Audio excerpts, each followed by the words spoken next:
আমাদের শৈশব ছিল খুব সাধারণ এক পৃথিবী। তার ভেতরেই লুকিয়ে ছিল গভীর স্বস্তির আলো। বছরে দুবার নতুন জামা পেলেই মনে হতো উৎসব নেমেছে আঙিনায়। যাওয়ার তালিকা ছোট ছিল, তাই আনন্দগুলো ছিল নিখাদ। বিকেলের মাঠে দৌড়াতে দৌড়াতে সন্ধ্যা নেমে আসতো। ডুবে যাওয়া সূর্যই ছিল ঘরে ফেরার নীরব ডাক। ছিল না মোবাইল, তবু গল্পের অভাব ছিল না। টাকা ছিল কম, তবু মন ছিল উদার। বন্ধুত্ব ভাঙতো, আবার জোড়া লাগতো সহজেই। সম্পর্কের ভেতর তখন কোনো হিসাবের খাতা খুলতো না।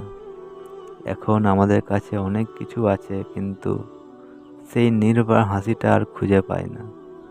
দায়িত্বের ভারে আমরা বড় হয়েছি ঠিকই, তবু কোথাও যেন ফেলে এসেছি ভয়হীন আনন্দের দিন।